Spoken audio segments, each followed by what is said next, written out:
Wise, le silence du vieux maître zen. La nuit était tombée. Le vieux maître zen aperçut une chaise à côté du mur du monastère. Immédiatement, il réalisa qu'un moine avait enfreint la règle en escaladant le mur pour sortir. Le vieux maître zen se dirigea silencieusement vers le mur, retira la chaise et s'assit à sa place. Peu de temps après, un bruit se fit entendre de l'extérieur. Un jeune moine escaladait le mur pour rentrer, marcha sur l'épaule du vieux maître zen et sauta dans la cour. Lorsque ses pieds touchèrent le sol, il découvrit qu'il n'avait pas marché sur une chaise, mais sur son maître. Le jeune moine, terrifié, resta immobile, incapable de prononcer un mot, attendant la punition. Contrairement à ce que le jeune moine s'attendait, le maître ne le gronda pas à haute voix, mais dit très doucement « Il fait froid la nuit, mets des vêtements plus chauds ». Le jeune moine ressentit une profonde honte. À partir de ce jour, il n'osa plus s'enfuir pour jouer, mais se consacra résolument à l'étude et à la pratique spirituelle, devenant finalement un moine célèbre de son temps. 02. Comment faire face aux critiques et aux réprimandes? Il existe une expression ancienne, « Ongu Oma », qui signifie qu'il importe peu que les autres vous insultent ou vous complimentent. Cette expression provient d'une histoire racontée par Zhuangzi. Il y avait un homme qui se prétendait sage du nom de Shi Shengqi. Il entendait souvent les gens louer la sagesse extraordinaire et supérieure de Lao Tzu. Il entreprit donc un long voyage pour rencontrer Lao Tzu. Voyant la maison de Lao Tzu aussi en désordre qu'un nid de rats, il s'exclama avec colère. « J'ai entendu dire que vous étiez un saint, d'une sagesse sublime. J'ai parcouru des centaines de kilomètres pour vous rencontrer, mais je ne m'attendais pas à ce que vous ne soyez pas différent d'une souris. » Lao Tzu n'eut aucune réaction. Shi Shengqi, après avoir insulté, partit immédiatement. Le lendemain, il ressentit du remords et revint s'excuser auprès de Lao Tzu. Lao Tzu dit calmement « Saint ou pas saint, qu'importe. Ce titre, je l'ai jeté depuis longtemps comme une vieille chaussure.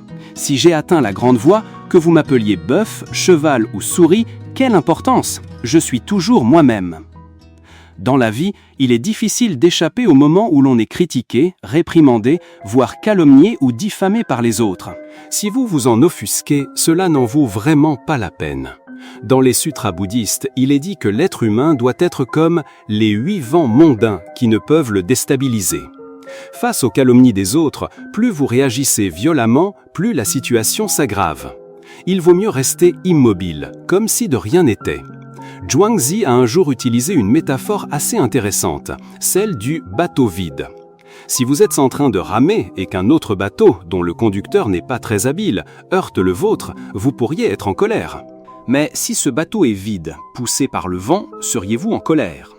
La maladie courante des gens est de trop se valoriser, de trop se considérer comme le nombril du monde. Se surestimer mène facilement aux disputes. Si l'on adopte l'état d'esprit du bateau vide, la vie comportera moins de conflits et l'on ressentira moins de colère et d'irritation. Beaucoup de problèmes dans la vie ne peuvent être résolus par la colère. Savoir lâcher prise, ne pas se considérer comme le centre, facilite la résolution de tous les conflits. 03. Vouloir prendre la place du bodhisattva. Un mendiant passa devant un temple et, voyant une foule nombreuse, y entra par curiosité. À l'intérieur, il leva les yeux vers l'autel principal et vit un bodhisattva assis sereinement sur un trône de lotus. Le mendiant dit « Bodhisattva, puis-je prendre votre place ?» Le bodhisattva répondit alors « Tu n'as qu'à t'asseoir ici et ne rien dire. » Trouvant la tâche trop facile, il accepta rapidement et monta s'asseoir sur le trône de lotus. Devant lui s'étendait un monde chaotique et conflictuel. Les gens demandaient ceci, demandaient cela, sans un instant de répit. Cependant, ayant promis au bodhisattva de ne rien dire, il garda le silence. Un jour, un homme riche vint prier. « Bodhisattva, accordez-moi votre bénédiction. » Cet homme se prosterna à maintes reprises, se relevant et se rabaissant. Et sans s'en apercevoir, son sac d'argent tomba. Le mendiant voulut ouvrir la bouche pour le lui rappeler, mais se souvenant des paroles du bodhisattva, il retint sa langue. Après le départ de l'homme riche, un homme pauvre arriva. Le pauvre supplia « Bodhisattva, aidez-moi, donnez-moi un peu d'argent. Un membre de ma famille est gravement malade. Je n'ai pas d'argent pour les soins, j'en ai besoin de toute urgence. » Après avoir prié, l'homme s'inclina et se prosterna. En levant la tête, il vit un sac d'argent à côté de lui et, fou de joie, il s'exclama « le bodhisattva est vraiment miraculeux. Ayant obtenu l'argent, il partit rapidement. Le mendiant, assis sur le trône de lotus, avait tout vu. Il voulut dire que ce n'était pas le bodhisattva qui avait fait le miracle, mais le sac d'argent oublié par l'homme riche. Mais finalement, se souvenant des paroles du bodhisattva, il s'abstint de parler. À ce moment-là, un pêcheur arriva. Le pêcheur pria « Bodhisattva, accordez-moi la sécurité pour que je puisse partir en mer sans rencontrer de grosses vagues ni de vent fort. » Après avoir prié, il s'apprêtait à partir quand l'homme riche, qui avait perdu son argent, revint. L'homme riche pensait que son sac d'argent avait été ramassé par le pêcheur qui ne le lui rendait pas, et un conflit éclata. Les deux hommes se jetèrent l'un sur l'autre, l'homme riche affirmant que son sac d'argent avait été volé par le pêcheur, et le pêcheur, injustement accusé, ne put non plus se retenir. Témoin de cette scène, le mendiant ne put plus se contenir et cria « Arrêtez !» Puis il descendit et révéla toute la vérité. Tout fut résolu pacifiquement. Lorsque le mendiant eut terminé de régler les choses, le bodhisattva lui demanda « Penses-tu avoir agi correctement ? Tu ferais mieux de rester mendiant. Tu as ouvert la bouche pour dire la vérité et tu as pensé que c'était justice. Mais tu ne sais pas que le pauvre n'a ainsi pas eu l'argent pour sauver la vie de sa famille, que l'homme riche n'a pas pu accumuler de mérite, et que le pêcheur, en allant en mer, aurait chaviré et trouvé la mort au fond de l'océan. Si tu n'avais pas ouvert la bouche, le pauvre aurait eu l'argent pour sauver la vie de sa famille, l'homme riche, en perdant un peu d'argent, aurait sauvé une vie et accumulé des mérites. Et finalement, le pêcheur, à cause de ce malentendu, aurait dû s'expliquer et se retrouver empêtré, ne le laissant pas le temps de rejoindre son bateau pour partir en mer, et ainsi sa vie aurait été épargnée. Le mendiant s'inclina en entendant ces mots. Comprenant la leçon, il partit silencieusement. Voilà la leçon tirée de l'histoire de vie sur le silence. On pense que le silence est facile à pratiquer, mais en réalité, il exige une grande sagesse. Ainsi, de cette histoire de vie, nous apprenons à laisser les choses se dérouler naturellement. Tout trouvera son meilleur arrangement selon son propre cours. Certaines actions, que l'on pense bienveillantes, peuvent en réalité gâcher les choses. Parfois, une situation qui semble bonne tourne au désastre, tandis que d'autres, qui semblent mauvaises, se révèlent parfaites. C'est la beauté de la vie. Personne ne peut prédire ce qui nous attend. Par conséquent, pouvoir observer silencieusement les changements du monde est une forme de capacité et vivre en accord avec la nature est aussi une forme de bonheur. 04. Le moine Daxing et l'enfant. Le moine Daxing était l'un de ses grands maîtres. Je voudrais raconter l'histoire entre le moine Daxing et la jeune femme Yujin. L'histoire raconte que, lorsque le moine Daxing pratiquait encore dans les montagnes, au pied du mont Juwa, il y avait une famille très riche. Ils avaient une fille nommée Yujin, qui était fiancée à un jeune noble d'une autre famille puissante. 3 ans plus tôt, au moment de choisir la date du mariage, Yujin tomba enceinte et donna naissance à un petit garçon. Ses parents, accablés de honte, à la fois craintifs et en colère, la forcèrent à dire la vérité. Finalement, incapable de supporter la pression familiale, Yujin révéla que le père de l'enfant était le moine Daxing, qui vivait sur le mont Jiuwa. Le père de Yujin, furieux, emmena ses serviteurs sur la montagne et sema le chaos dans le monastère. Ils frappèrent, insultèrent et maudirent le moine Daxing, puis l'obligèrent à élever son fils. Le moine Daxing accepta silencieusement d'enfant, disant doucement « Amitabha Bouddha ». À partir de ce jour, la réputation du moine Daxing s'effondra complètement. Partout où il allait, les gens le méprisaient, se moquaient de lui et le calomniaient. Même les moines du monastère ne le respectaient plus comme avant.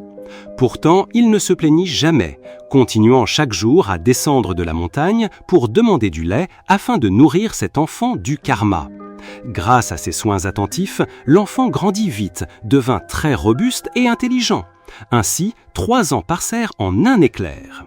Un jour, la famille de Yujin revint voir le moine Daxing, mais cette fois, ils ne le réprimandèrent ni le l'humilièrent. Au contraire, ils s'agenouillèrent, se prosternèrent et lui demandèrent pardon, l'autorisant à ramener l'enfant à la maison.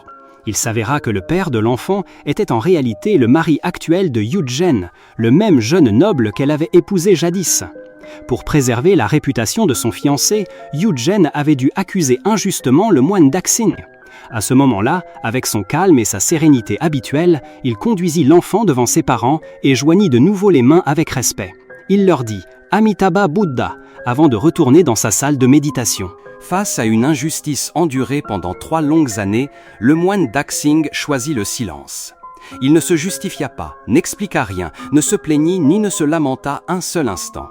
Et pourtant, cela eut plus de sens que 1000 mots. Certains pourraient penser que lorsqu'on subit l'humiliation ou l'injustice, chacun a le droit de réclamer justice. Ce n'est pas seulement un droit légitime protégé par la loi, mais aussi le principe d'équité dans cette société. Cependant, pour les saints et les sages d'antan, toutes les célébrités, tous les gains, toutes les pertes et tous les conflits terrestres n'étaient que légers comme des nuages de fumée. Le domaine transcendantal et détaché des grands maîtres est tel que si l'on peut considérer l'honneur et l'humiliation aussi légers qu'une fleur qui éclot le matin et se fane le soir, alors seulement on peut maintenir la paix intérieure. Et si l'on peut considérer la renommée, la fortune et les gains comme capricieux, comme les nuages qui se forment et se dispersent, alors seulement on peut maintenir son esprit dans un état de non-agir et de pureté. Par conséquent, ne pas se réjouir du gain, ne pas s'attrister de la perte, ne pas être ébranlé par l'honneur et ne pas se soucier de l'humiliation afin de maintenir un état d'esprit calme comme un lac. 05. Le roi et le moine. Il était une fois en Inde un moine célèbre qui vivait profondément dans une forêt tranquille, loin du bruit du monde. C'était un pratiquant de méditation profonde, très réputé à travers toute l'Inde. Un jour, un roi vint le voir et dit « Vénérable moine, je me sens toujours fatigué, en colère et affligé. Mon esprit est très confus. Bien que je possède tout, richesse, renommée et toutes les luxures imaginables, je n'ai aucune paix intérieure. Je vous en prie, moine, aidez-moi à éliminer cet esprit confus. » Le moine répondit « Vous détenez la réponse en vous, mais vous ne l'avez jamais explorée. Je voudrais faire une expérience. Voulez-vous y participer ? Après cette expérience, votre vie ne sera plus confuse ni pleine d'inquiétude. » Le roi fut très perplexe en entendant cela, mais il demanda quand même au moine ce qu'il devait faire. Le moine répondit d'une voix apaisante. « Pendant les 15 prochains jours, vous vivrez dans mon monastère, et vous vivrez comme une personne ordinaire. Pendant ces 15 jours, vous vous assiérez seul, garderez le silence et parlerez le moins possible. » Le roi accepta le plan du moine. Le premier jour, il remarqua que son esprit était plus agité que d'habitude. De nombreuses questions et pensées surgirent, et il se sentit mal à l'aise. Il voulait vraiment parler, mais il réprima cette envie et garda le silence, restant juste assis. Mais à la tombée de la nuit, il commença à ressentir une paix et un bonheur inattendus. Cette expérience le troubla, car il ne pouvait comprendre pourquoi son esprit confus se dissipait progressivement. Le jour suivant, le roi continua à passer du temps seul, observant la nature, les fleurs et les oiseaux. Pour la première fois, il apprécia réellement la beauté de la nature qui l'entourait. Il pouvait observer et se connecter au monde naturel autour de lui. 10 jours passèrent, et toutes les agitations et confusions intérieures disparurent progressivement. Le 12e jour, il se retrouva plongé dans une méditation profonde, ses yeux se fermant d'eux-mêmes. Après avoir passé les 3 derniers jours en méditation profonde, il s'approcha du moine et dit « Vénérable moine, j'ai découvert la raison de l'agitation de mon esprit. » Il expliqua « J'ai réalisé que je parle souvent trop et que je dépense beaucoup d'énergie pour les autres, pensant souvent négativement à leur sujet. Ce bavardage excessif et ces pensées négatives me font perdre du temps et embrouillent mon esprit. Le résultat de ce comportement est que je ne peux pas accomplir mes tâches efficacement et je commence à échouer en tout. Ces échecs continus me rendent encore plus triste et irritable. Cela continue d'affecter négativement ma vie. Cependant, ces 15 jours ont été une expérience transformatrice. Maintenant, je sens que je vis vraiment ma vie correctement et je réalise qu'auparavant, je vivais dans l'erreur. J'ai aussi réalisé que nous n'avons pas besoin de forcer la méditation. Elle se produit naturellement. Le moine déclara doucement « Non seulement le roi, mais beaucoup de gens dans le monde parlent trop. De nos jours, beaucoup de gens utilisent leurs paroles pour blesser les autres. Et ce bavardage excessif continue de causer des problèmes dans leur vie. » Le moine partagea avec le roi l'importance de garder le silence et raconta une histoire sur un disciple qui avait un jour demandé au Bouddha « Pourquoi êtes-vous souvent silencieux ?» Le Bouddha répondit « Je garde le silence pour m'enfoncer en moi-même. Le silence est la première étape pour vraiment se comprendre. Sans silence, l'auto-exploration est impossible. » Le moine poursuivit. Ce n'est pas seulement le roi. Beaucoup de gens parlent trop. De nombreux problèmes pourraient être évités si les gens gardaient le silence. Celui qui comprend la valeur du silence peut être en paix, même au milieu d'une foule.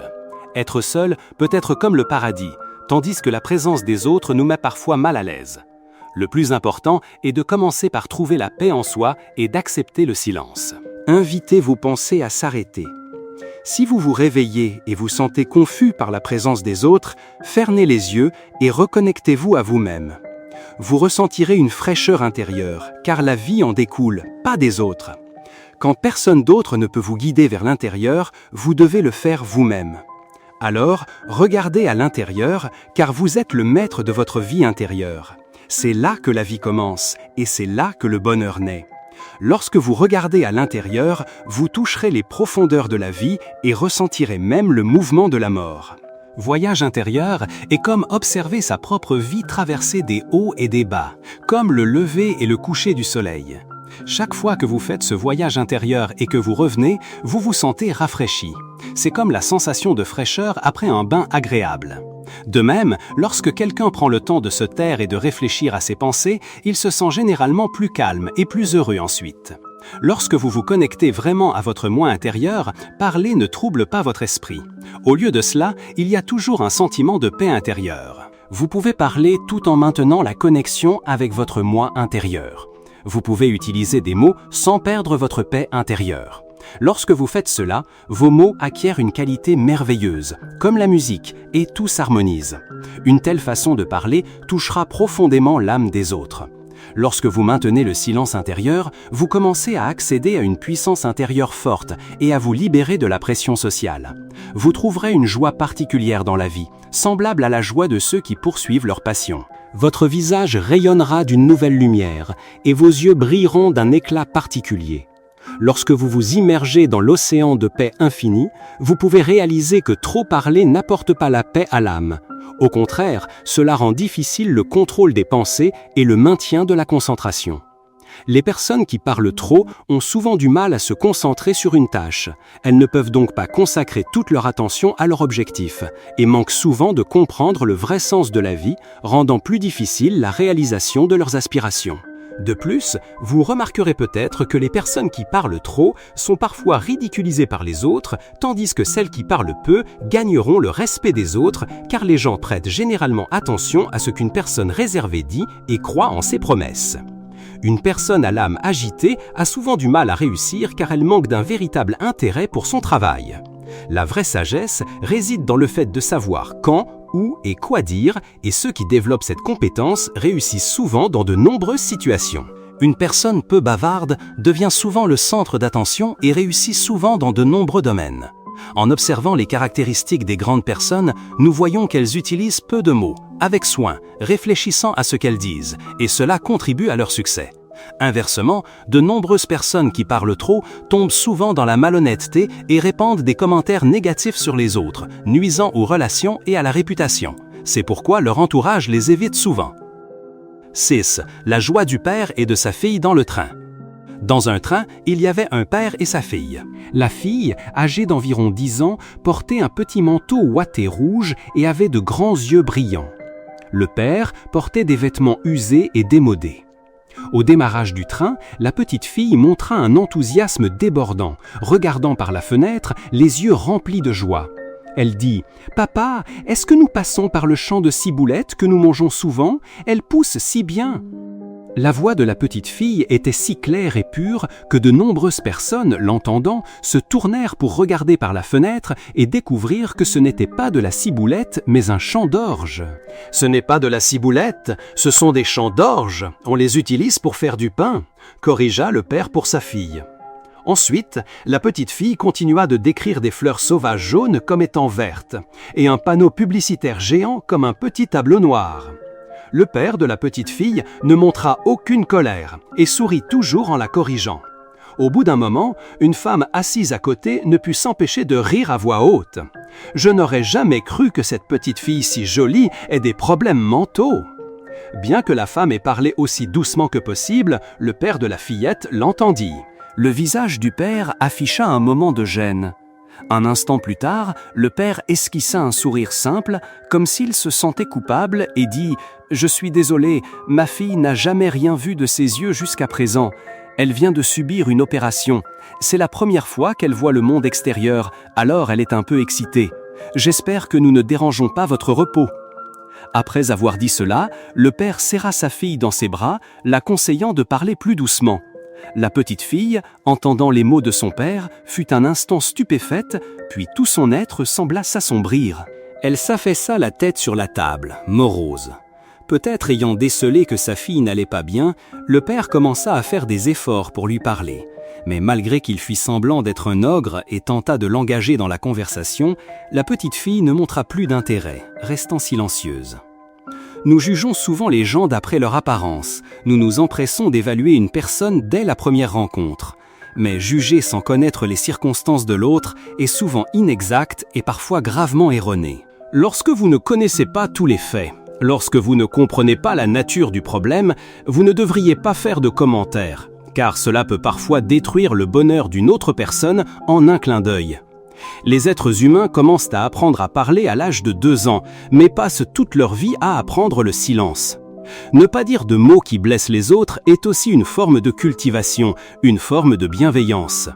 7. Ne jamais se justifier. Gao Fang, à l'époque des Jin de l'Est, occupa le poste de censeur impérial. Gao Fang était le magistrat de Qianshu, sous l'autorité de Zhang Kong. À ce moment-là, un élève de l'école du district, Duan Hangjin, vola du bois du gouvernement pour en faire des meubles domestiques. Zhang Kong, ayant appris cela, fut extrêmement en colère et voulut le tuer. Duan Hangjin, pour sauver sa vie, déclara faussement que Gao Fang lui avait ordonné de le faire. Zhang Kong demanda alors à Gao Fang de confirmer les dires de Duan Hangjin. Contre toute attente, Gao Fang admit sa culpabilité. Grâce à cela, Duan Hangjin fut épargné de la peine de mort. Zhang Kong donna alors 10 000 cordes de sapèque et un cheval à Gao Fang, puis le renvoya. Gao Fang partit silencieusement, sans jamais se justifier de son innocence du début à la fin. Plus tard, Zhang Kong dut rappeler Gao Fang.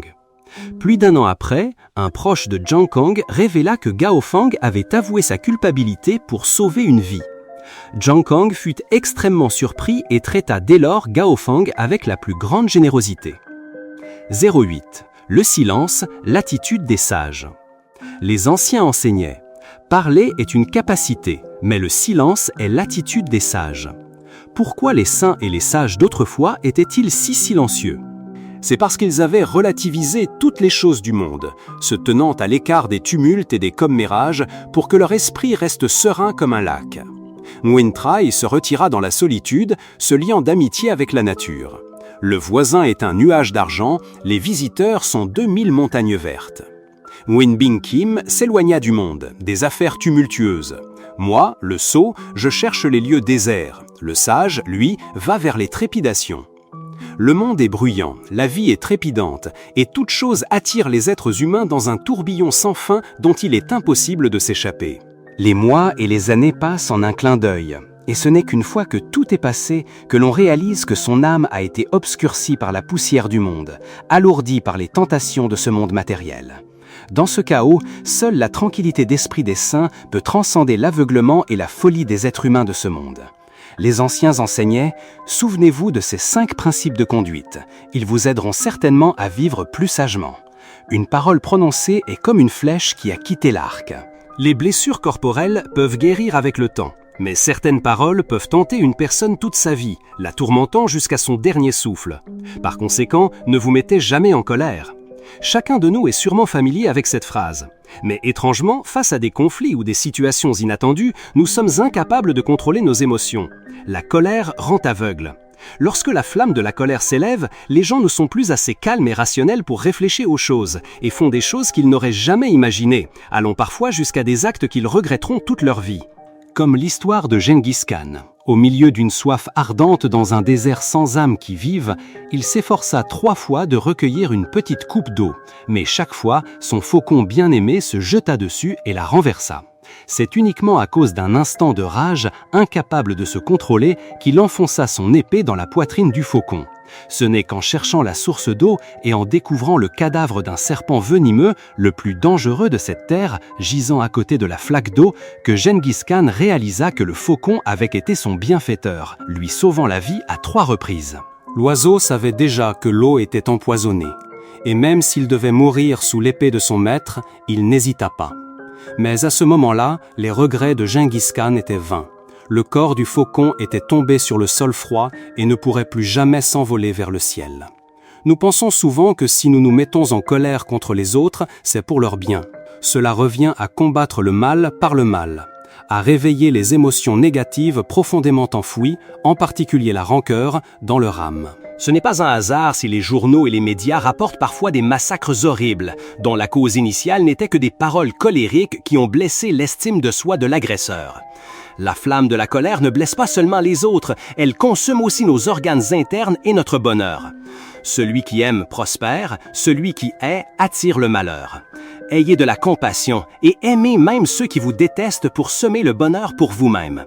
Être en colère équivaut à fermer les portes de vos opportunités juste devant vous. Deuxièmement, respectez absolument les autres. Qu'il s'agisse d'un empereur ou d'un mendiant dormant au bord du chemin, chaque être vivant a la même dignité. Respecter les autres, c'est se respecter soi-même. Vous pensez peut-être que parce que vous êtes son amour, sa femme, vous avez le droit de le gérer, ou que parce qu'elle est votre femme, vous pouvez contrôler sa vie. Ainsi, la vie devient vraiment étouffante. Les conjoints se disputent souvent, la maison est désagréable. Vous aimez et prenez soin de vos enfants, et pensez avoir le droit de choisir et de décider à leur place, car ils sont trop jeunes et doivent obéir. Mais quand ils ne sont pas d'accord et commencent à pleurer, vous avez l'impression qu'ils ne sont pas des enfants sages. Peut-être n'avez-vous pas tort, mais même petits, les enfants ont grandement besoin du respect des adultes. S'ils sont consultés par les adultes, guidés, conseillés et que leurs décisions sont respectées, les enfants feront joyeusement ce que vous voulez et seront plus responsables de leur propre vie. Même si vous êtes un supérieur, cela ne signifie pas que vous pouvez imposer vos opinions aux autres. Vos employés peuvent obéir parce qu'ils ne veulent pas vous déplaire ou nuire à leur avenir, mais vous n'avez pas forcément gagné leur cœur, et vous pourriez même les pousser à vouloir vous quitter.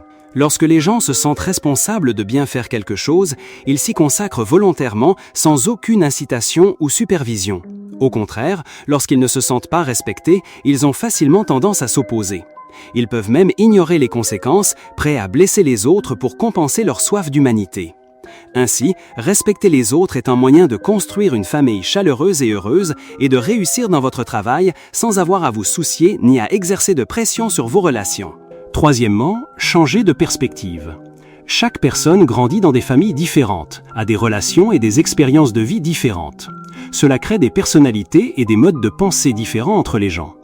Si vous utilisez toujours vos propres normes et opinions pour exiger ou juger les autres, cette différence pourrait attiser la flamme de la colère en vous. Cela peut entraîner des conflits entre les deux parties et affaiblir les sentiments.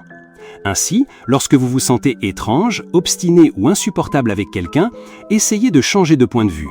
Calmez votre cœur, écoutez leurs soucis, vous pourriez avoir des expériences totalement nouvelles et émouvantes. En tant que parent, tout le monde veut que ses enfants soient sages et obéissants.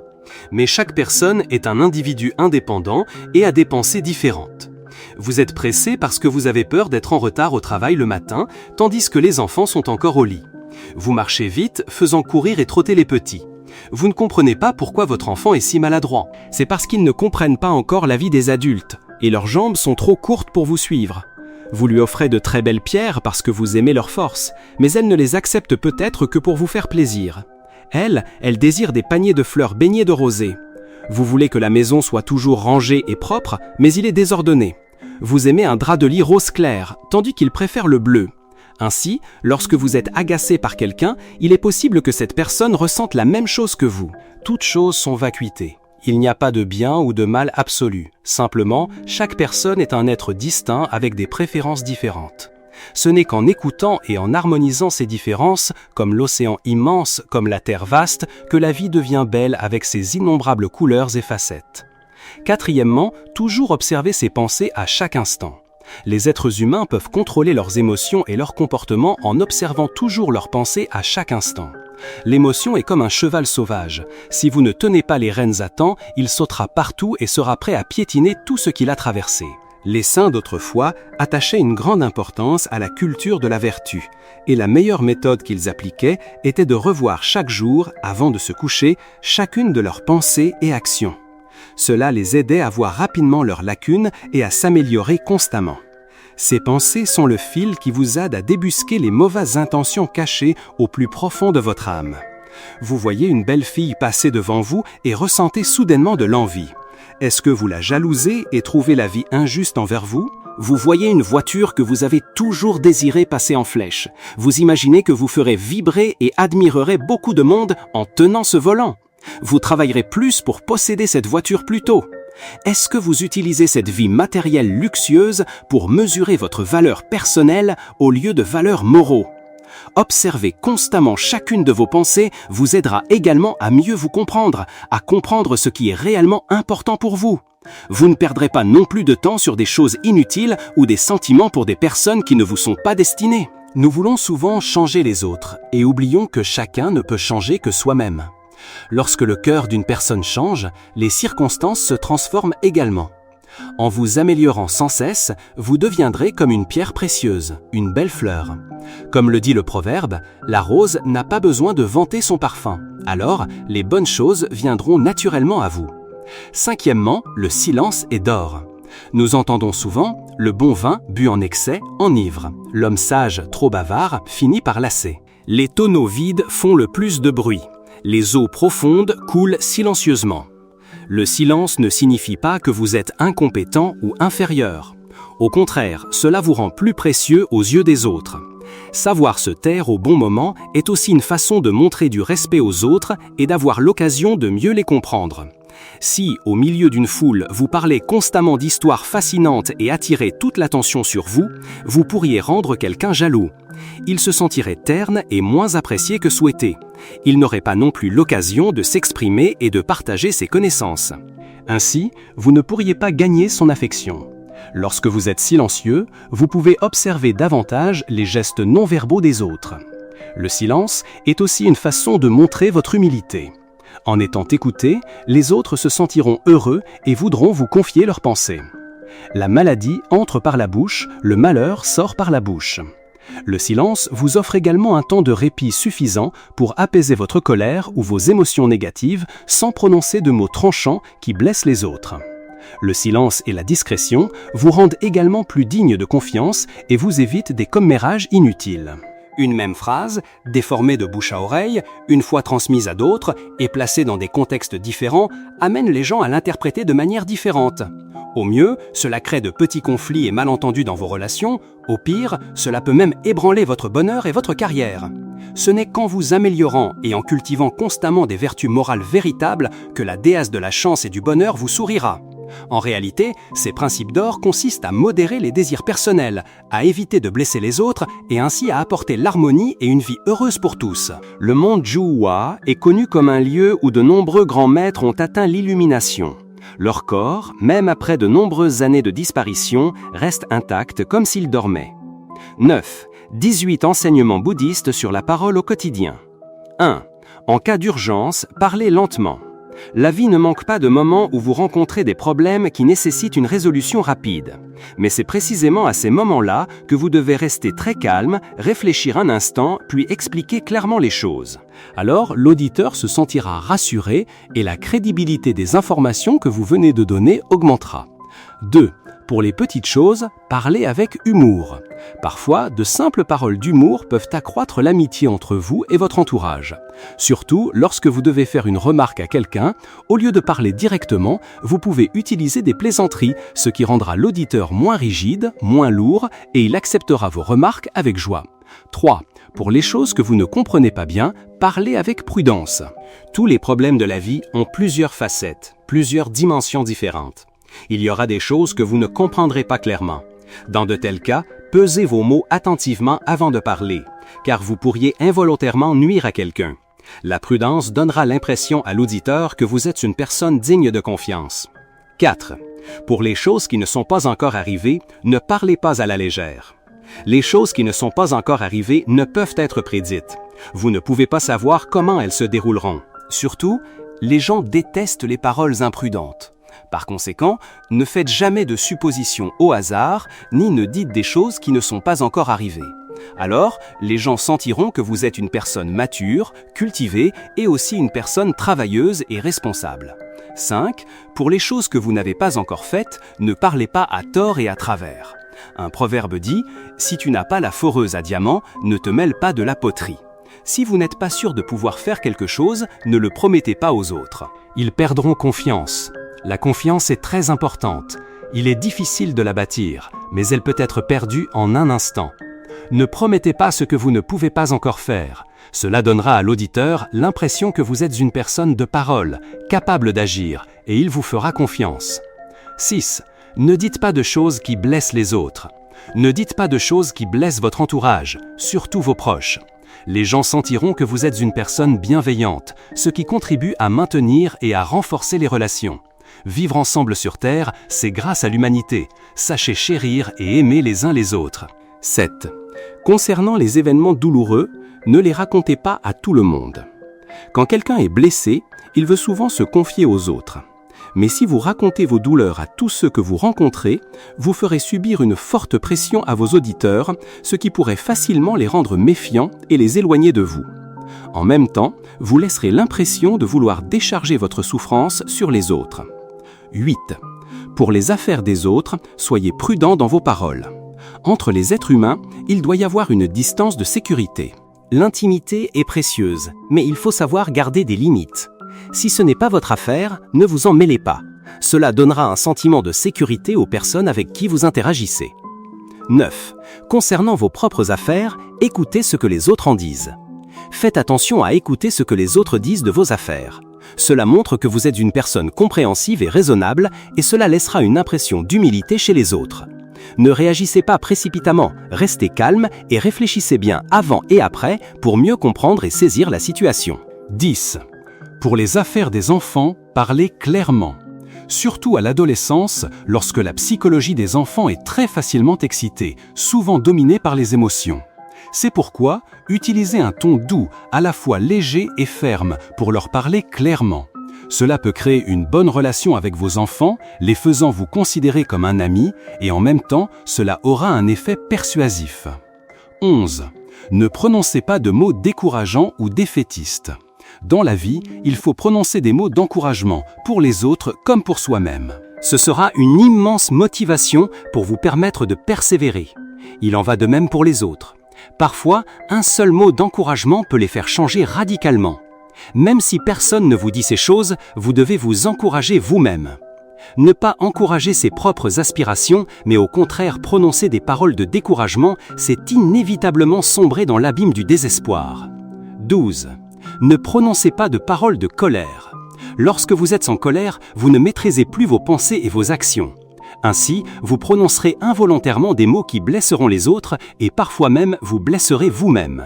Lorsque vous êtes insulté, la chose la plus importante est de rester lucide, de ne pas parler à tort et à travers, car dans ces moments-là, les mots sont souvent très désagréables.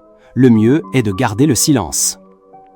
13. Ne prononcez pas de paroles de plainte.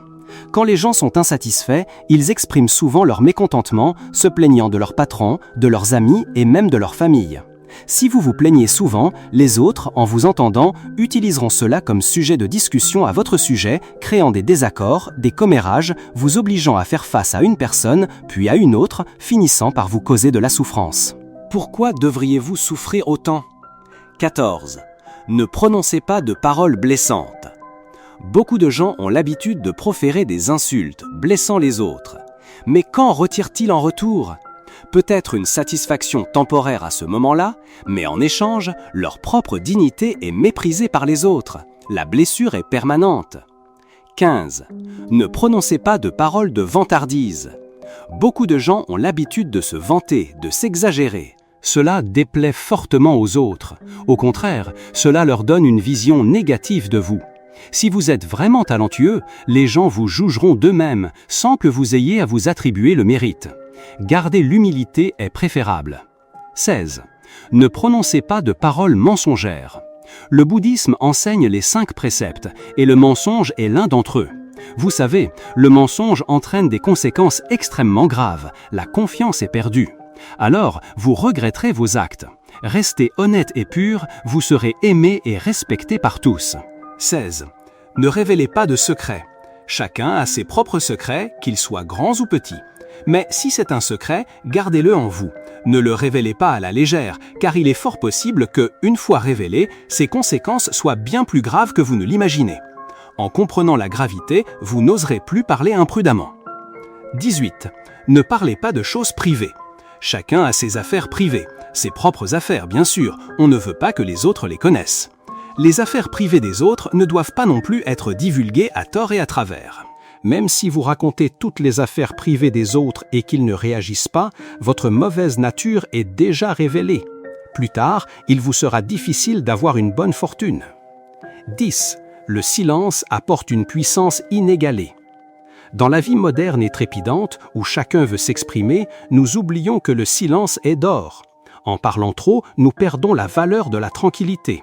Souvent, nous donnons des conseils directs basés sur notre opinion personnelle, pensant bien faire. Mais attention, parler franchement et sincèrement peut parfois être source de mauvaises paroles karmiques. Les anciens disaient « Quand une personne parle sans cesse, ses pensées sont à moitié assassinées par sa propre bouche trop bavarde. » Préserver le silence, le calme, est très souvent une stratégie, la manière la plus intelligente d'agir dans les relations interpersonnelles et de résoudre les problèmes. Être calme et silencieux ne signifie pas ne rien dire du tout, mais plutôt tourner sa langue 7 fois dans sa bouche avant de parler, c'est-à-dire ne dire que ce qui doit être dit et savoir s'arrêter au bon moment. Le silence a très souvent une force immense. Cette force est comme celle qui peut rassembler toutes les couleurs de la lumière. Depuis l'Antiquité, rares sont ceux qui ont regretté leur tranquillité, mais nombreux sont ceux qui ont regretté leur bavardage excessif, sans pouvoir le réparer. Dans la vie, les personnes sincères parlent souvent peu. Les personnes aux intentions profondes et calculatrices parlent aussi peu. Mais il vaut mieux être critiqué pour être peu bavard que d'être critiqué pour trop parler. Un faux pas peut être corrigé et l'on peut continuer à marcher, mais une parole malheureuse est difficile à récupérer. Les petites gens parlent de manière confuse et vide. Les personnes nobles parlent de manière concise et vraie.